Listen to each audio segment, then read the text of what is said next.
Hi there, thanks for joining me today. My name is Melissa Lemon with Sunrise Healing, and today I'm going to share my authenticity story, which I'm actually just sharing a couple of things from my childhood that kind of shaped my authenticity. Didn't shape my authenticity, kept me or started me on a path of inauthenticity.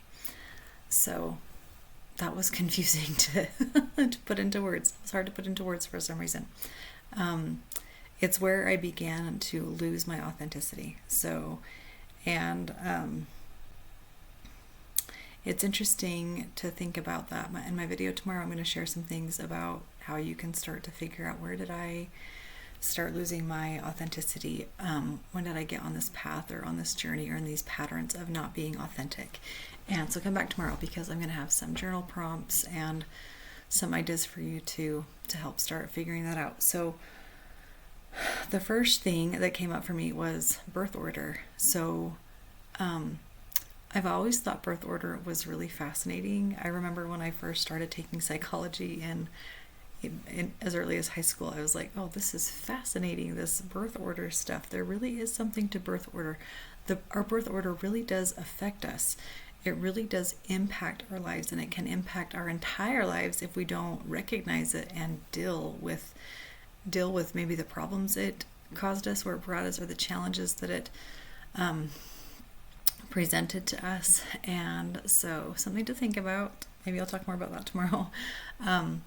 But for me, so I'm the fourth of 5 children, and I was, I think I was a good baby, like as far as, I don't think I was super fussy or anything like that. And I think I just, from a very young age, and part of this is my astrology too, like from a very young age, I just was able to like take care of myself, and I didn't really need a lot. And the thing about that is, like, people really do have needs. And I think something that's interesting about birth order that I remember learning is, like, the younger children often don't learn to talk as early as the older ones do because they have people to talk for them. So as the fourth child, I would have had 2 parents and 3 older siblings to talk for me. Why would I need to talk? Why would I need to say anything? And I don't know that that's something I did develop language, but I was very quiet growing up. I hardly talked at all. I hardly talked at home. I hardly talked, when we were out. I hardly talked to church. I hardly talked to school. Like, I just didn't talk very much at all. And actually, that's one of the biggest reasons I do this YouTube channel is so that I can learn to talk. So I can learn to share my voice, because that's something I just have kind of always set aside or shoved under I don't know, whatever. A blanket. It's just kind of something I've hidden for a long time, my voice. And I think birth order had a lot to do with that. I think also with birth order, like, there's the talking, but there's also when you're younger than your siblings, there can kind of be this energy of like, well, I don't know anything, or I don't know as much as they do, so I don't know, kind of like I'm dumb. And which is kind of funny because I'm not dumb at all. I'm very intelligent. And but I think I grew up with that a little bit, just feeling or thinking I was dumb or not as smart. And that's a really common thing for younger siblings, even for a second sibling, to be trying to play catch up with their older sibling, or feeling like they're just as smart or just as good. And so, if you kind of grow up in this birth order, maybe you're on the younger end of your family. And I'm not saying that this would be the case for every fourth child or every younger child, because it's not, because a lot of other things are at play, but this was my experience. And so the other thing I wanted to share was in school. And again, in school, I didn't talk a lot because I just didn't talk a lot.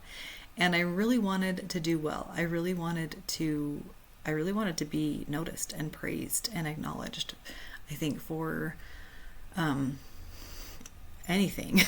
It's like, so I worked really hard in school. I was really obedient to the teachers. I was like the best kid in the class, probably, academically and behaviorally. that is kind of what I did. And this happened on multiple occasions where, there'd be some kids in class who did not care to be the brightest or the best behaved and would act out and would get in trouble and all these things. And I had multiple teachers think that I was the solution. And I remember being placed between problem children. I hate that term. I don't like that term at all, problem children. I was placed between the kids who could not stop talking because my teacher knew I wouldn't talk to them. I just wouldn't talk. And that was incredibly hard for me. I'm holding back, but I'm tearing up a little bit inside just thinking about I was punished for being good. So my motive for being good and doing well was to get praise, was to get accolades, like attention, like noticed, and my reward was punishment. And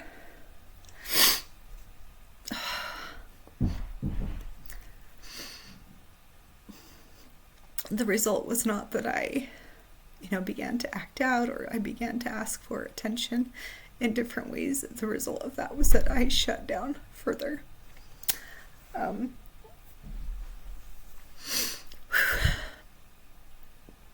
So, if you didn't know this already, I homeschooled my kids for a long time, and there's a reason for that. A lot of trauma happens in school that people have no idea what's really going on with our kids in school, I think, a lot of the times. And I will just say, like, the ones who act out are the ones who get the attention or get more attention than other ones. Anyway, there's just so many things in our public school system that I think that are harmful to kids. And I don't say that to make anybody feel guilty or feel bad or feel like they have to homeschool. I bring it up because I'm like, can we please make some changes? Can we please make things better? So don't feel like I'm preaching or like I'm suggesting anybody do that, because I'm not. We all have to do what's best for us. But, I was very aware of the trauma that can happen in public school that goes unnoticed. And I was just like, if my kids want to go to school, great. If there's ever a time they don't want to, they are welcome to stay home. And that's, for the most part, that's what we did. So anyway, as I was thinking about this, like, where did I begin to kind of hide my authenticity and be quiet and shut down? And these were the two things that came up for me. And, this set me on a path and put me in a pattern of inauthenticity, of being quiet, of being shut down, reserved to the point of, if you've ever met me, there might be a little bit of a brick wall to get through to kind of have a relationship with me. And that's,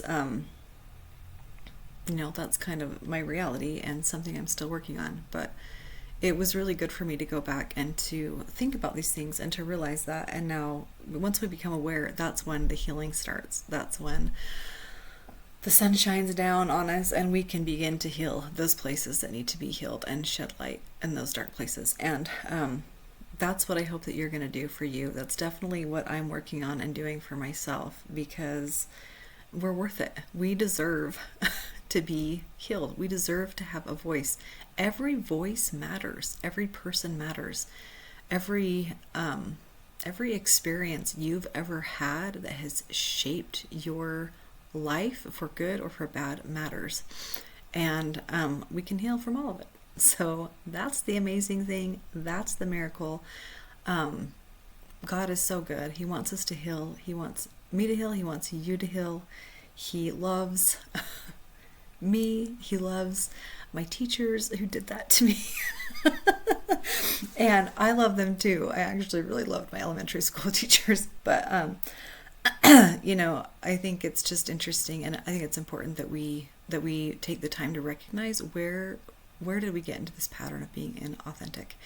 And I hope this video was helpful for you. I would love to hear about your experience, and come back tomorrow because I'm going to share some journaling prompts and some tips for finding your voice again.